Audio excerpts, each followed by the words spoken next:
రేవంత్ రెడ్డి గారు ఏమంటున్నారు?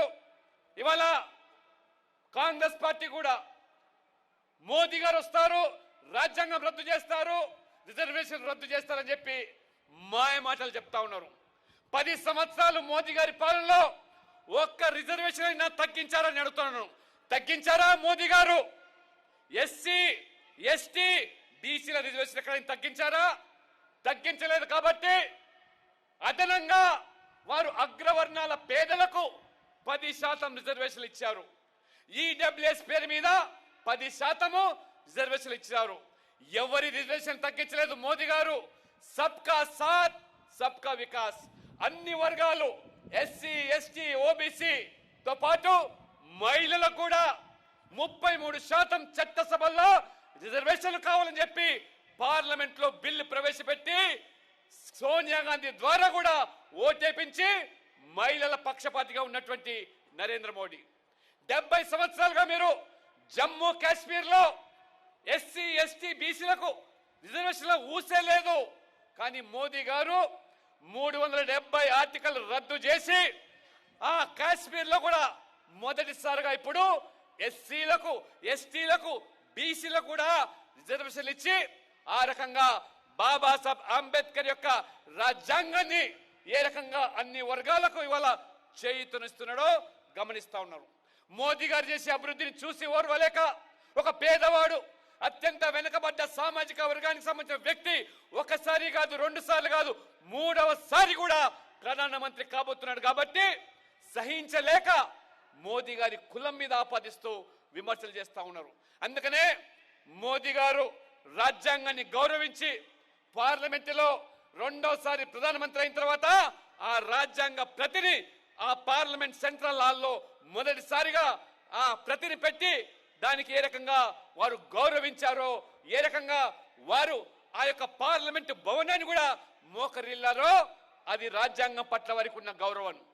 కానీ నెహ్రూ నుంచి మొదలుకుంటే ఇందిరాగాంధీ, రాజీవ్ గాంధీ, రాహుల్ గాంధీ కూడా అడుగడుగున అంబేద్కర్ గారిని అవమానపరుస్తూ చివరికి పార్లమెంట్ లో అంబేద్కర్ గారు ఉంటే నెహ్రూ ఆటలు చెల్లవని చెప్పి పార్లమెంట్ ఎన్నికల్లో పోటీ చేస్తే ఓడించిన కాంగ్రెస్ పార్టీ ఇవాళ దళితుల ఓట్ల కోసం మొసలి కన్నీరు గారుస్తా ఉన్నది. కాబట్టి దళితులు గమనించాలి, ఈ అంబేద్కర్ గారిని ఓడించినటువంటి కాంగ్రెస్ పార్టీకి ఓటేస్తారా, భారతీయ జనతా పార్టీకి ఓటేస్తారా? రేవంత్ రెడ్డి గారు, నీకు కాంగ్రెస్ చరిత్ర తెలియదు. కొత్తగా నువ్వు కాంగ్రెస్ దుకాణంలో పోయినా కాబట్టి నీ డిఎన్ఏలో కాంగ్రెస్ రక్తం లేదు. కాబట్టి కాంగ్రెస్ చరిత్ర తీసుకో. నెహ్రూ గారు బీసీల రిజర్వేషన్లు అడ్డుకున్నారు.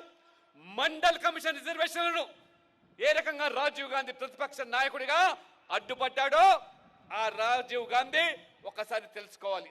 ప్రధానమంత్రి హోదాలో నెహ్రూ గారు ముఖ్యమంత్రులకు లేఖలు రాశాడు.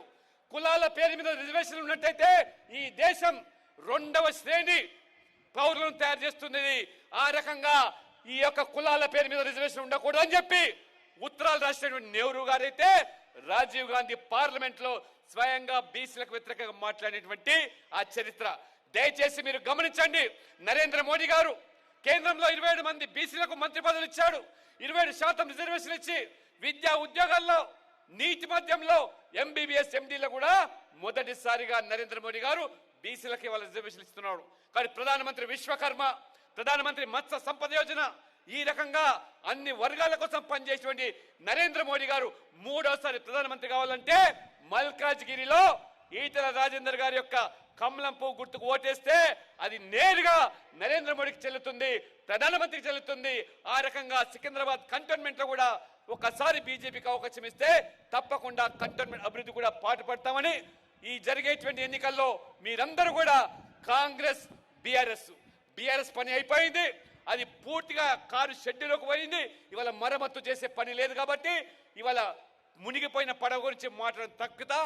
ఆ చచ్చిపోయిన పాము మునిగబోయే పడవ కాంగ్రెస్ పార్టీ. కాబట్టి రేవంత్ రెడ్డి గారు ఎగిరెగిరి గంతులేస్తున్నారు. పార్లమెంట్ ఎన్నికల ఫలితాల తర్వాత భారతీయ జనతా పార్టీ అత్యధిక సంఖ్యలో తెలంగాణలో ఈరోజు అన్ని పార్టీలకు మించి బీజేపీ గెలవబోతుంది. కాబట్టి అప్రమత్తంగా ఉండాలి. కేంద్రంలో అబ్ కీ బార్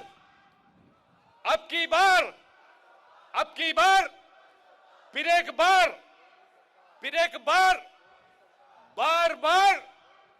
बार बार जय हिंद, धन्यवाद।